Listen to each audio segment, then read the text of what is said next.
అదే సమయంలో మన ఇండియాలో సంస్కరణని రాజకీయంగా పివి నరసింహారావు గారు, ఆర్థిక పరంగా మన్మోహన్ సింగ్ గారు వీళ్ళిద్దరూ కలిసి ఎంత ఖచ్చితంగా అమలు చేశారంటే రోజు పార్లమెంట్లో, లోక్సభలో, రాజ్యసభలో దాని మీద చర్చ జరుగుతూనే ఉండేది. దాన్ని వ్యతిరేకించే వాళ్ళు మాటిమాటికి మనందరం విన్నాం. ఆ టైంలో ఉన్న వాళ్ళందరం ఈయన జేబులోనే పెట్టి తిరిగేవాడు రాజీనామా మన్మోహన్ సింగ్. ఎందుకంటే ఆయనకి ఇది అలవాట్లేదు. ఇలా నిలదీసి నువ్వు ఇంత సర్వనాశనం చేసావు, నీ అంత దేశద్రోహి ఎవడో లేడు, ఇలా మాట్లాడే అలవాట్లేదు అతనికి.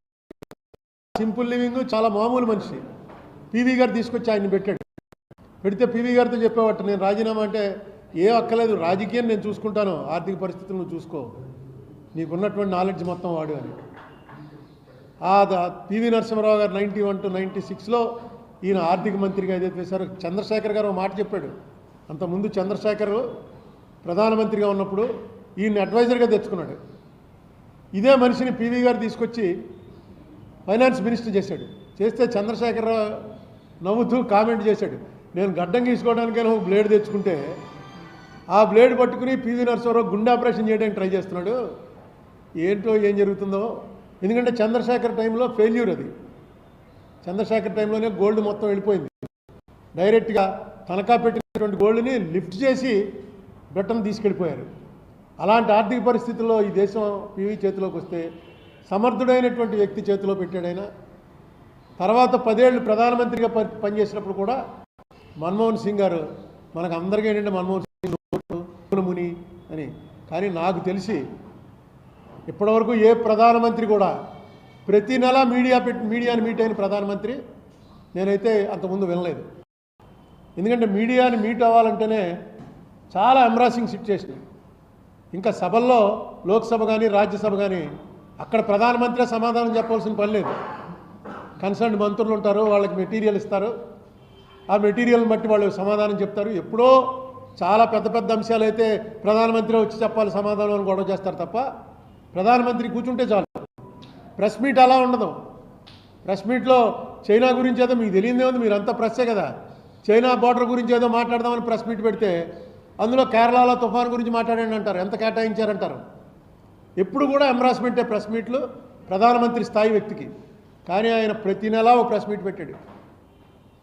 ప్రెస్ మీట్ మానడం సమస్య లేదు. ప్రెస్లో అందరికీ ఏదో 4 క్వశ్చన్లు వేయండి, 10 క్వశ్చన్లు వేయండి అని కాదు, మొత్తం ఉన్న వాళ్ళందరూ ఆ చివర ఆయన 2 సార్లు చెయ్యొత్తాడంటే ఈయనే చెప్పేవాడు నెమ్మదిగాను, అడుగుదాం అనుకుంటున్నాడు లేకుండా. 200-300 మంది ఉండేవారు ప్రెస్. ఏనాడు కూడా మనకేంటంటే జనరల్గా గట్టిగా మాట్లాడడం, బహిరంగ సభలో ఉపన్యాసాలు ఇవ్వడంలో ఆయనకి పెద్ద అలవాటు లేదు. అందుకే ఆయన వైజాగ్ వచ్చినప్పుడు పబ్లిక్ మీటింగ్ పెట్టారు. ఆ పబ్లిక్ మీటింగ్లో నేను ట్రాన్స్లేటర్ని. మనం ట్రాన్స్లేట్ చేస్తుంటే జనం విపరీతంగా చప్పట్లు, ఏళ్ళలో ఇవన్నీ 25-30 వేల మంది ఉన్నారు జనం. మన్మోహన్ సింగ్ గారు వెంటనే అన్నాడు, నేను ఎన్నో మీటింగ్లు మాట్లాడాను కానీ ఇలా జనాలు కేరింతలు కొట్టడం ఎక్కడా వినలేదు. ఇదేంటంటే వెంటనే రాజశేఖర రెడ్డి గారు చెప్పాడు, ట్రాన్స్లేటర్ అరుణ్ కుమార్గా ఉంటుంది మీటింగు, మీరు చెప్పండి అని. ఆయన ఎంత సంతోషపడిపోయాడంటే మాటగా ఆగి అలా నవ్వుతూనే ఉండేవాడు. ఏదైనా ఒక సెంటెన్స్ మాట్లాడి ఆగేవాడు. చివరికి నా ట్రాన్స్లేషన్ వినడానికి కోసం ఆయన స్పీచ్ ఇస్తున్నాడు అన్న లెవెల్లో ఇంప్రెస్ అయ్యాడు ఆయన. ఎందుకంటే ఆయనే చెప్పేశాడు, నాకు ఎప్పుడు ఇలా ఉండదు నా మీటింగ్ అంటే, ఇదేంటి ఇంత పాజిటివ్ అప్లాజ్ వస్తుంది నా మీటింగ్ అని. అంటే రాజశేఖర రెడ్డి గారు మావాడు చెప్తే అలాగే ఉంటుందండి, మీరు చెప్పండి అని. నిజంగా అంత కామ్ గోయింగ్. ఆయనలో అతి పెద్ద గొప్పతనం అంటే, మేము ఎవరన్నా సరే పొలిటీషియన్స్లో వచ్చిన చిన్నవాడి నుంచి పెద్దవాడి వరకు మాట్లాడడానికి ఇష్టపడతాం. ఎక్కువసేపు ఎక్కువ చెప్పాలి.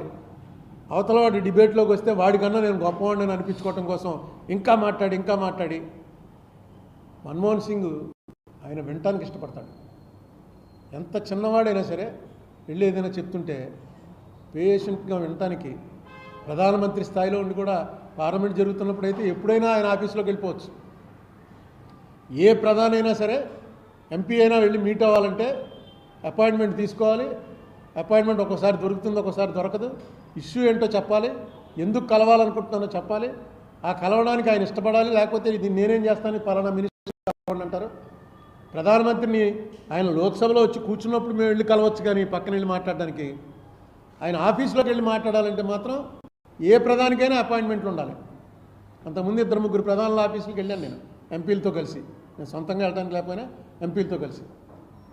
మన్మోహన్ సింగ్ గారికి మాత్రం ఎవరైనా లోపలికి, ఇప్పుడు మనకు ఎవరైనా కలవటానికి వచ్చిన వాళ్ళు లోపల కాగితం ఎలా పంపిస్తాడో అలా అక్కడికి వెళ్ళటం, ఆ కాగితం లోపల పంపించడం, వెంటనే పిలిచేసేవాడు ఆయన. తర్వాత మనం కూర్చున్నట్టే ఇలాగ ఒకటితోటి సీరియస్గా ప్రిన్సిపల్ సెక్రటరీతో మాట్లాడుతుంటే రాజమండ్రి ఎంపీ వచ్చేటంటే రమ్మను. అంటే అసలు అక్కడ ఏమి రహస్యాల చర్చలు కానీ ఏమీ ఉండవు. దా కూర్చో, ఇతను మాట్లాడి ఈయన పంపాక మాట్లాడినా ఏమన్నా అర్జెంటా?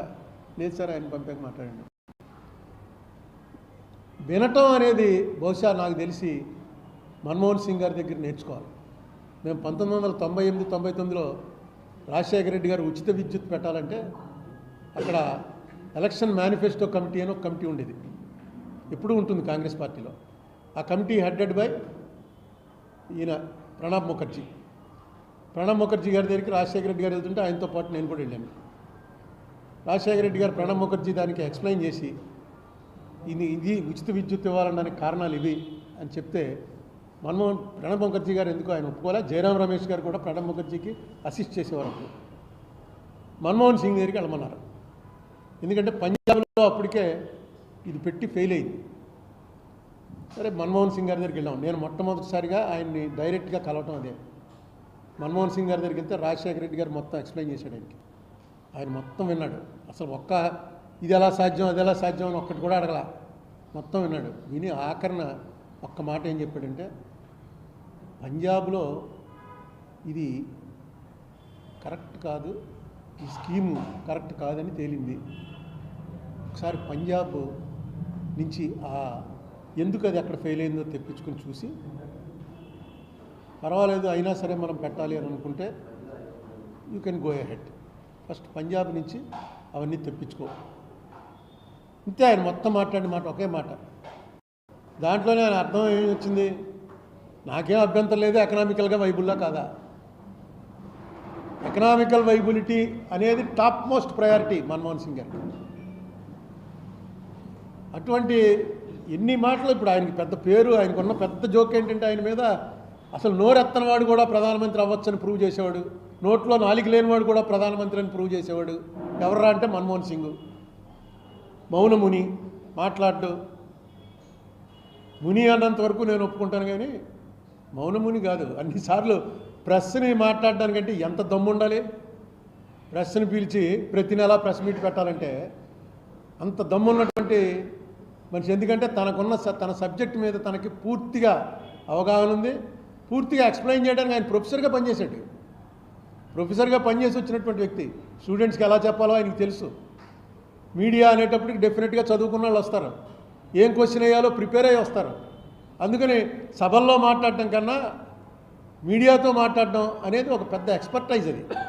దాంట్లో ఆయన హీ హాజ్ ప్రూవ్డ్. ఎందుకంటే మెరిట్ ఉన్నవాడు ఎడ్యుకేటెడ్ అండ్ లిటరేట్ క్రౌడ్ దగ్గర ఎక్కువ అట్రాక్ట్ అవుతాడు. బహిరంగ సభలో మన జనాన్ని మనం తెచ్చుకుని మనం చప్పట్లో ఏళ్ళలో కొట్టించుకోవటం, ఇవన్నీ పొలిటీషియన్లు అందరం చేసే పనే. కానీ ఆయన ఒక టోటల్లీ డిఫరెంట్ పొలిటీషియన్. నాకు అనిపిస్తుంది రాజీవ్ గాంధీ చచ్చిపోయి పెద్ద క్రైసిస్ వచ్చినప్పుడు ఆ క్రైసిస్లో కాంగ్రెస్ పార్టీ ఆటోమేటిక్గా పివి నరసింహారావుని తీసుకొచ్చి ఏఐసిసి ప్రెసిడెంట్ చేశారు. అంటే కాబోయే ప్రధానమంత్రి పివి నరసింహారావుని తీసుకొచ్చి చేశారు. అప్పటికేమీ కాంగ్రెస్ పార్టీ గెలుస్తుంది అనేటువంటి నమ్మకంలో ఉన్నది కాదు. ఒకవేళ గెలిస్తే మా క్యాండిడేట్ పివి నరసింహారావు. అంతకు 10 రోజుల ముందు పివి నరసింహారావు గారు నేను వెళ్ళిపోతున్నాను అని సామాను సర్దుకుని మీతోటే చెప్పాడు, మీడియాతోటి. ఇదిగో అబ్బాయి, నా సామాను అంతా సర్దేశాను, ఈ ఎలక్షన్లో నేను ఈ ఎలక్షన్ టైంలో వదిలేసిపోతే మంచి మెసేజ్ వెళ్ళదని కూర్చున్నాను.